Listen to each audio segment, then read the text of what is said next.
अस्सलामुअलैकुम dear students. आज हम डिस्कस करने जा रहे हैं physics unit number 14 current electricity. तो ये जो बेसिक चीज़ें हैं ये समझना इंतहाई ज़रूरी है। अगर आप लोग इलेक्ट्रिक करंट, पोटेंशियल डिफरेंस और रेजिस्टेंस को समझ जाते हैं तो मैं समझता हूँ कि आप इलेक्ट्रिसिटी की जितनी भी बुनियादी चीज़ें हैं आप उन सब को समझ चुके हैं। और अगर इलेक्ट्रिक करंट, रेजिस्टेंस और पोटेंशियल डिफरेंस को नहीं समझते हैं तो इट्स मीन कि आप इलेक्ट्रिकल का कुछ भी नहीं जान सकते हैं। तो ये इलेक्ट्रिसिटी के पिलर्स हैं 3। अगर आपने इलेक्ट्रिकल इंजीनियरिंग करनी है, इलेक्ट्रॉनिक्स इंजीनियरिंग, कम्युनिकेशन इंजीनियरिंग, जो भी आप करना चाहते हैं तो आपको ये 3 टॉपिक जो हैं बुनियादी या 3 डेफिनेशन कह लें, तो ये समझना इंतहाई ज़रूरी है। तो इसके बारे में आज हम डिस्कस करने जाएंगे, तो वीडियो को एंड तक देखते रहिएगा। इंशाल्लाह इसमें तमाम चीज़ें हम डायरेक्टली यहाँ पर एक्सप्लेन करेंगे और आपको जो भी डाउट होगा, जो भी प्रॉब्लम होगी तो आप कमेंट सेक्शन में बता सकते हैं। So let's begin with the topic number 1, electric current. तो इलेक्ट्रिक करंट आप लोग पिछली क्लासों में भी पढ़ चुके होंगे। इलेक्ट्रिक करंट जो है इसको समझने के लिए आपको इलेक्ट्रॉन थ्योरी का समझना इंतहाई ज़रूरी है।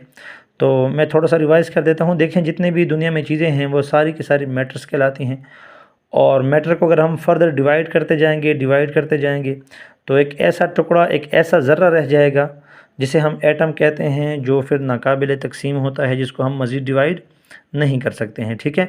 तो एटॉमिक स्ट्रक्चर अगर आप देखें तो एटॉमिक स्ट्रक्चर में सबसे जो अंदरूनी हिस्सा होता है न्यूक्लियस, उसमें प्रोटॉन और न्यूट्रॉन होते हैं, जबकि बाहर का जो हिस्सा होता है, बाहर का जो सेक्शन होता है, इसमें इलेक्ट्रॉन गर्दिश कर रहे होते हैं। ठीक है।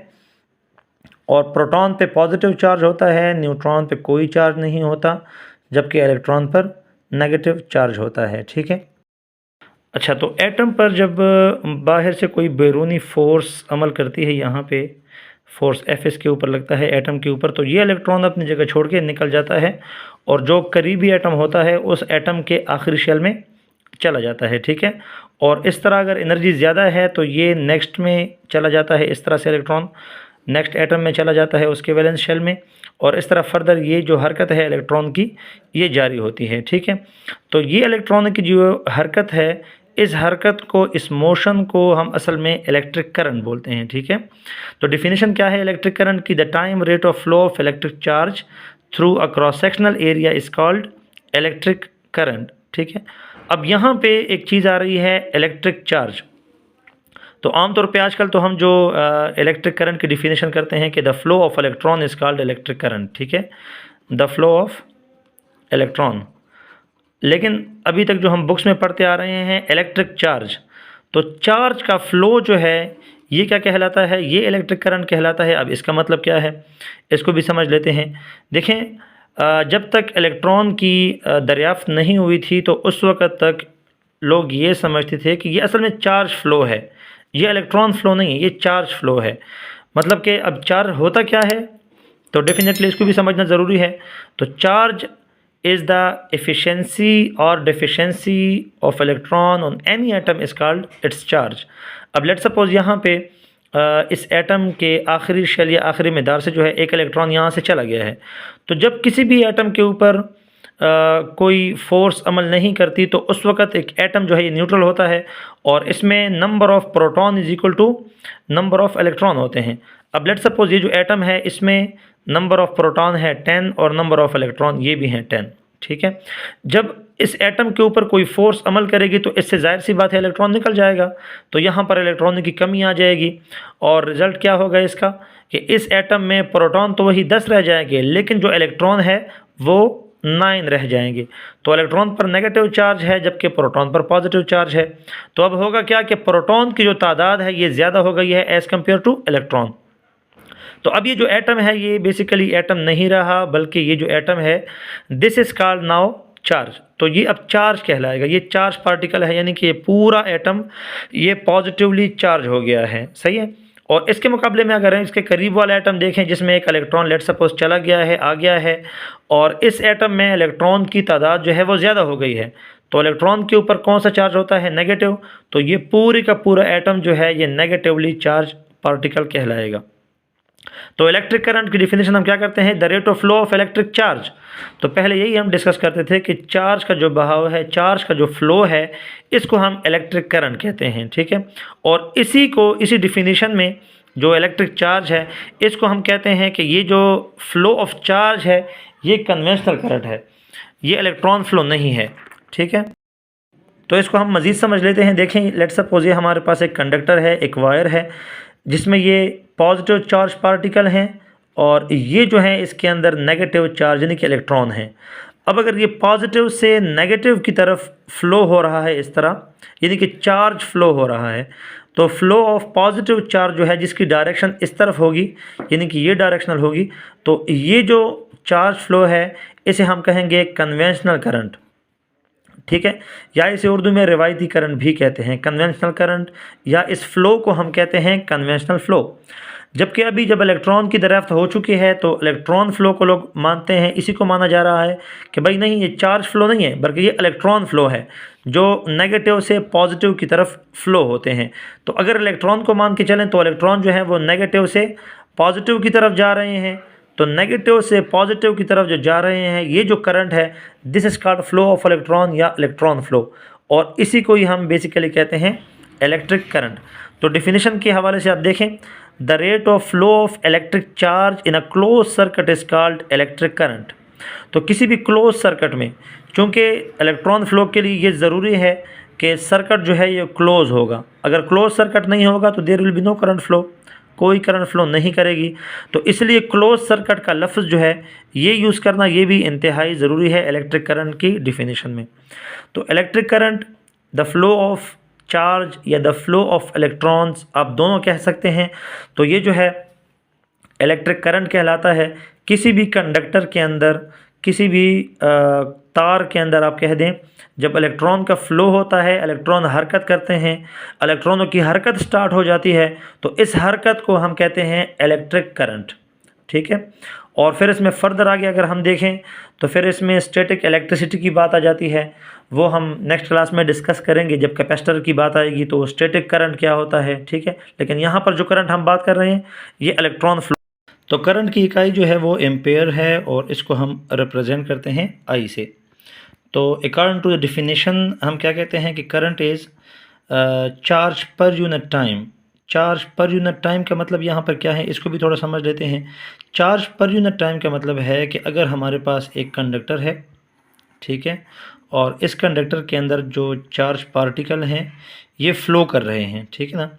तो एक वक्त में यानी कि एक सेकंड में अगर ये हमारे पास दो पॉइंट्स हैं, point A and point B, एक पॉइंट से दूसरे पॉइंट तक जो चार्ज फ़्लो हो रहे हैं, तो जाहिर सी बात है इसके लिए कुछ टाइम दरकार होगा, टाइम टी। तो अगर चार्ज फ़्लो हो जाए with in a specific time तो इसको हम करंट कहते हैं। तो करंट की इकाई चूँकि एम्पेयर है, तो अब एक एम्पेयर जो है ये कितनी वैल्यू है, कितना चार्ज फ़्लो है जिसे हम एक एम्पेयर यहाँ पर कह रहे हैं। तो अगर यहाँ पे 1 कूलम चार्ज अगर फ़्लो हो जाए एक पॉइंट से दूसरे पॉइंट तक विद इन 1 सेकेंड, एक सेकेंड के अंदर अगर 1 कूलम चार्ज 1 सेकेंड में फ़्लो हो जाए तो हम कहेंगे कि कितना करंट फ़्लो हो गया है, 1 एम्पेयर। अब यहाँ पर क्वेश्चन ये बनता है कि 1 कूलम चार्ज कितना है, ये कितनी क्वांटिटी है चार्ज की, कितने चार्ज फ़्लो हो रहे हैं। तो 1 कूलम चार्ज जो होता है ये तकरीबन 6.24 मल्टीप्लाई 10⁻18 इलेक्ट्रॉन जो हैं, अगर इतने इलेक्ट्रॉन एक सेकंड में एक पॉइंट से दूसरे पॉइंट तक फ़्लो कर देते हैं तो हम कहते हैं कि ये 1 कूलम चार्ज फ़्लो हो गया है। तो अगर इतने चार्ज एक पॉइंट से दूसरे पॉइंट तक चले जाते हैं एक सेकंड में तो हम कहते हैं कि करंट की इकाई जो है ये 1 एम्पेयर है। तो करंट की इकाई एम्पेयर और इसको डिनोट करते हैं आई से। दोबारा मैं रिपीट कर देता हूँ कि इलेक्ट्रिक करंट क्या है। Electric current is the flow of electron है, the flow of electron in close circuit. Close circuit का लफ्ज़ भी आप साथ में कह दें तो ये जो डिफिनीशन हो जाएगी ये बहुत ही जामे डिफिनीशन हो जाएगी। ओके, अच्छा, इसी पे ही हम एक एग्ज़ाम्पल डिस्कस कर लेते हैं। तो यहाँ पे देखें, एक बैटरी है जो इस चार्जर से चार्ज हो रही है। कितना एम्पेयर ले रही है, 100 एम्पेयर करंट ले रही है ये बैटरी। और कितने टाइम तक ले रही है, टाइम जो है वो 30 मिनट तक है। ठीक है, ये देखें, a battery of an electric car is charge at a charging station using a current of 100 ampere for 30 minutes. 30 minute के लिए वो 100 एम्पेयर करंट से ये बैटरी चार्ज हो रही है। और क्वेश्चन क्या है, आपसे क्या पूछा जा रहा है कि आप मालूम करें कि how much charge passes through to the battery, कि कितना चार्ज जो है वो इस बैटरी को मिल गया है या मिल रहा है, कितने कूलम चार्ज जो है वो यहाँ से चार्जर से डिलीवर हो रहा है to the battery within 30 minutes. तो फार्मूला भी हमने यहाँ पे डिस्कस किया कि करंट का फार्मूला क्या है, I is equal to delta Q divided by delta T. तो यहाँ पर डिवाइड बाय 1 करके आप क्रॉस मल्टीप्लिकेशन कर लेंगे और डेल्टा क्यू किसके बराबर हो जाएगा, I multiplied by delta T. तो करंट जो है ये डेल्टा टी के साथ मल्टीप्लाई हो जाएगा, तो हमें चार्ज यहाँ पे मालूम हो जाएगा। बहुत ही सिंपल सा एग्जांपल है। तो देखें, सबसे पहले आपने टाइम जो है 30 मिनट, इसको कन्वर्ट करना है सेकंड्स में। तो 1 मिनट के अंदर कितने सेकंड होते हैं, 60। तो 30 मिनट में कितने सेकंड्स हो जाएंगे, 30 मल्टीप्लाइड बाय 60 हो जाएगा। तो ये हो जाएगा 1800 सेकंड्स। तो यहाँ पे टाइम लिख लें आप 1800 सेकंड्स, और करंट क्या है वो 100 एम्पेयर है। तो इससे आपके पास कंप्लीट चार्ज जो है ये आ जाएगा 180,000 कूलम चार्ज आ जाएगा। या इसको आप इस तरह से भी लिख सकते हैं कि 1.8 multiplied by 10 raise to the power, देखिए यहाँ पे आपने इशारिया लगा लिया, तो 1 2 3 4 5 10 raise to the power 5 coulomb. तो इतना कूलम चार्ज जो है, ये चार्ज इस चार्जर से इस बैटरी को मिल गया है, जिसकी वजह से 30 मिनट के अंदर ये बैटरी जो है 100 एम्पेयर से चार्ज हो गई है। अच्छा, उम्मीद करता हूँ कि आपको करंट के बारे में समझ आ चुका होगा। तो जिस तरह करंट में हम लोगों ने डिस्कस किया कि flow of electron is called current, तो अब ये जो फोर्स लग रही थी यहाँ पे एटम पे, जो हम लोगों ने अभी डिस्कस किया कि एटम है, इसके आखिरी शेल में इलेक्ट्रॉन है और इसके ऊपर ये फोर्स लग रहा है, प्रेशर लग रहा है। सो दिस फोर्स और this pressure is actually a potential difference. यही असल में वो पोटेंशियल डिफरेंस है जो किसी भी तार पर, किसी भी कंडक्टर पर जब कोई फोर्स लगता है तो हम कहते हैं कि इलेक्ट्रॉन फ्लो हो रहा है। ठीक है, तो पोटेंशियल डिफरेंस की डिफिनेशन क्या है यहाँ पे, potential difference also known as voltage is the pressure that drives electric current through a circuit. कि किसी भी सर्किट में, लेट्स सपोज ये आपके पास एक सर्किट है, तो इस सर्किट में जो इलेक्ट्रॉन फ्लो हो रहा है, यहाँ पे इलेक्ट्रॉन यहाँ से जा रहे हैं ऐसे, तो इलेक्ट्रॉन का जो फ्लो है इस सर्किट के अंदर, ड्यू टू दिस फोर्स या दिस प्रेशर आप कह सकते हैं, ये वोल्टेज है। अब वोल्टेज को पोटेंशियल डिफरेंस क्यों कहते हैं, देखें इसको एक एग्जांपल से आप देखें। लेट सपोज हमारे पास एक पानी की टैंकी है, ठीक है, ये वाटर टैंक है एक, और इस टैंकी के अंदर क्या है, पानी है, और दूसरी टैंकी बिल्कुल इसी के साथ पड़ी हुई यहाँ पे, ये बिल्कुल खाली है, और आप यहाँ पे एक छोटा सा पाइप लगा लेते हैं। तो पाइप लगाने से क्या होगा कि ये पानी जो है, थोड़ा सा पानी लेकिन कम प्रेशर के साथ यहाँ पर आके इस टैंकी में भी चला जाएगा, दोनों का लेवल बराबर हो जाएगा। तो अब इसका प्रेशर बहुत कम है यहाँ पे, क्योंकि दोनों सेम लेवल पर हैं। थोड़ा सा फ़र्क है क्योंकि इसका हेड ज़्यादा है, इसका बहुत ही कम है, यानी कि ज़ीरो है। अब अगर मैं कह दूँ कि ये पानी की टैंकी है और दूसरी टैंकी जो है पानी की, वो यहाँ से तकरीबन काफ़ी ऊंचाई के ऊपर, ये वाली टैंकी ऊंचाई पे है और ये नीचे है, और अब अगर आप पाइप यहाँ पे लगा लेते हैं तो वाटर फ्लो जो है काफ़ी तेज़ी के साथ आएगा और ये टैंकी भर जाएगी। तो जितना इसका मिसाल हेड ऊपर होता जाएगा, उतना ही पानी का प्रेशर जो है ये ज़्यादा होता जाएगा।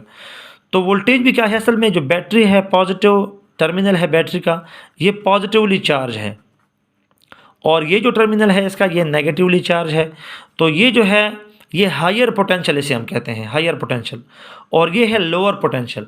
तो हायर पोटेंशियल से लोअर पोटेंशियल की तरफ जो फ्लो है, जितना ये पोटेंशियल ज़्यादा होता जाएगा, जितना ये हेड यानी कि प्रेशर जितना ज़्यादा होता जाएगा, उतना ही ये इलेक्ट्रॉन फ्लो भी ज़्यादा होता जाएगा। और इसी को ही हम असल में जो पोटेंशियल का जो फ़र्क है, जो डिफरेंस है, अब ये फ़र्क थोड़ा है कि ज़्यादा है, इसी फ़र्क को असल में हम कहते हैं पोटेंशियल डिफरेंस। पोटेंशियल का यानी कि प्रेशर का जो फ़र्क है, इसेंशियल का यानी कि प्रेशर का जो फ़र्क है, इसी को ही हम क्या कहते हैं, दूसरे आम अल्फाज में हम कहते हैं कि ये हमारे पास वोल्टेज है। अब जब इलेक्ट्रॉन की तादाद प्रोटॉन के बराबर हो जाएगी, या एक प्लेट के ऊपर जो चार्ज है दूसरे के बिल्कुल बराबर हो जाएगा, तो इससे क्या होगा दोनों प्लेटों के ऊपर चार्ज बराबर होने की वजह से जो फोर्स है वो बिल्कुल ज़ीरो हो जाएगी और कोई करंट फ्लो नहीं करेगा। लेकिन अगर यहाँ पे जो चार्ज है ये पॉजिटिवली चार्ज है ये प्लेट, और ये प्लेट जो है नेगेटिवली चार्ज है, तो अब अगर आप कोई सर्किट यहाँ पे कोई रजिस्टर लगा लेते हैं, कोई लोड लगा लेते हैं, तो ये इलेक्ट्रॉन फ्लो शुरू हो जाएगा एक पॉइंट से दूसरे पॉइंट तक, क्योंकि जो प्लस प्लेट है और माइनस प्लेट है इन दोनों के दरमियान में ये स्टैटिक फोर्स जो है ये असल में जो डाइलेक्ट्रिक के अंदर ये फोर्स यहाँ पे लग रही है यही असल में हमारे पास वोल्टेज है कहलाती है। तो डेफिनेशन के लिहाज से वोल्टेज क्या है? Potential difference also known as voltage is the pressure that drives electric current.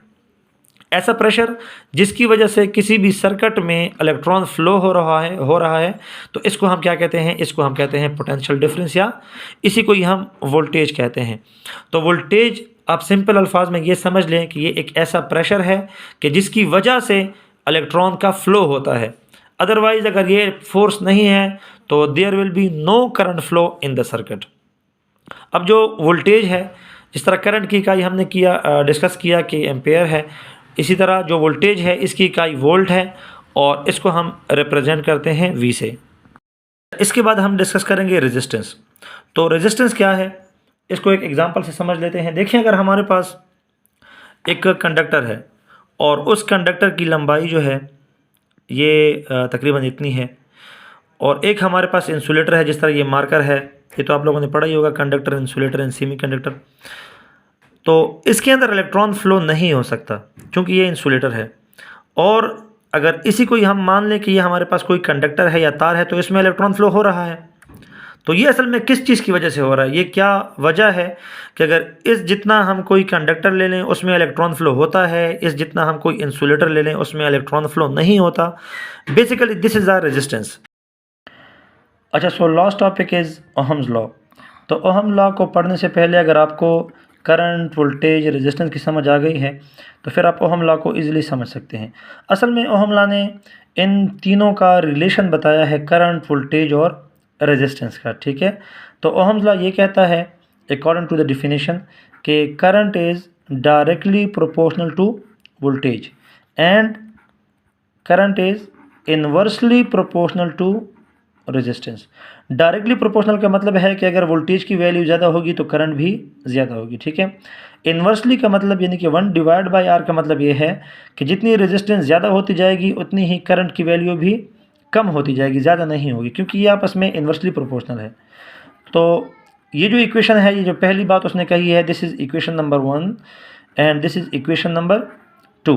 तो दोनों इक्वेशन उसने करंट के हवाले से बताई है कि करंट जो है वोल्टेज के साथ डायरेक्टली प्रोपोर्शनल है और करंट जो है वो रेजिस्टेंस के साथ इन्वर्सली प्रोपोर्शनल है।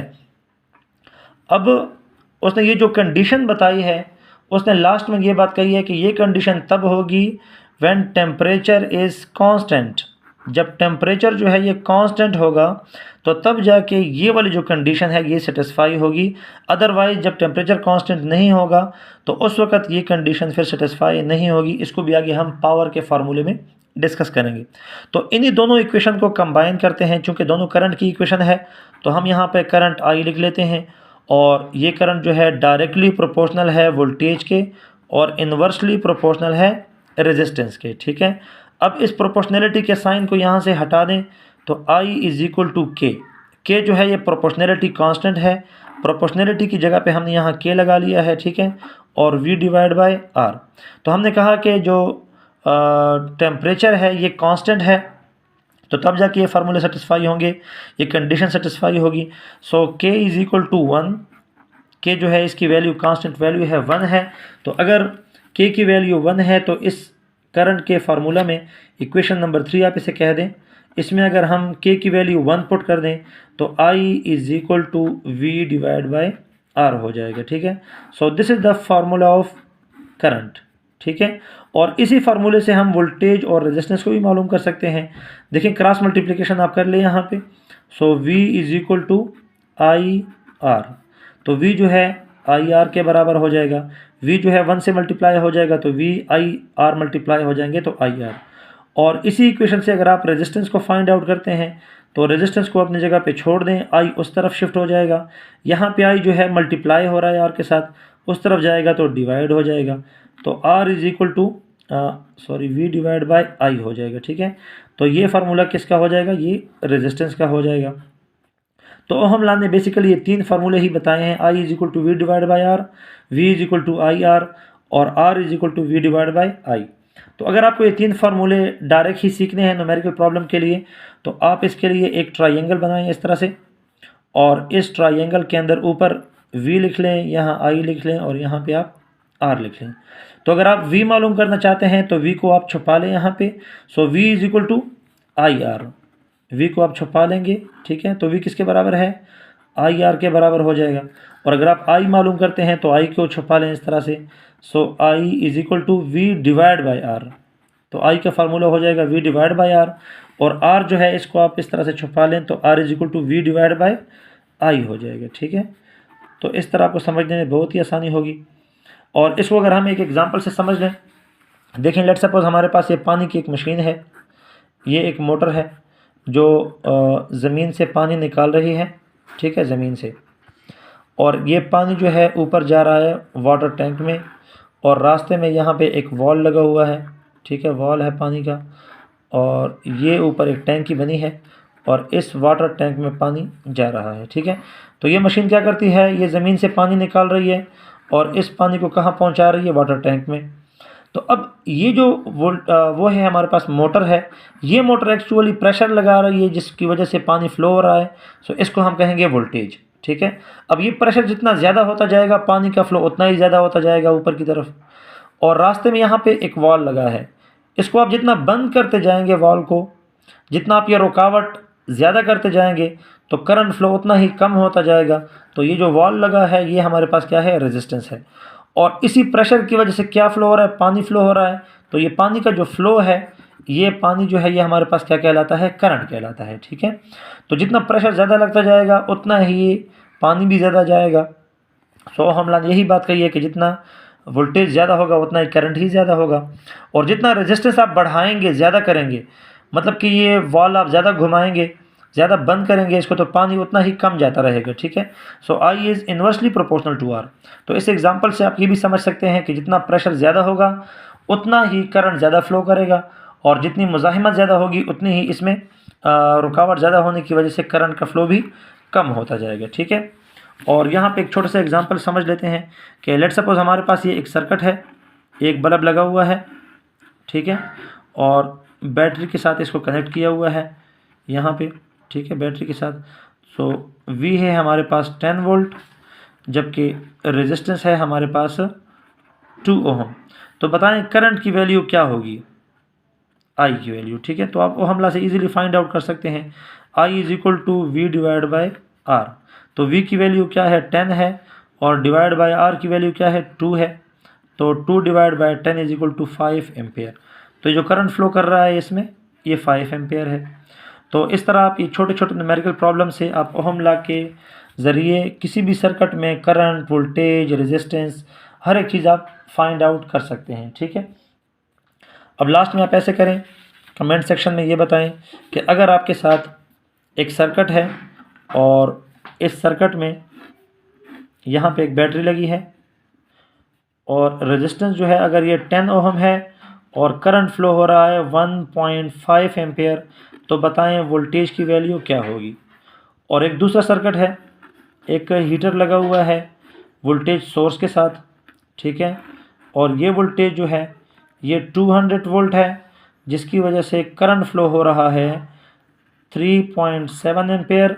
तो बताएं इसकी रेजिस्टेंस क्या होगी।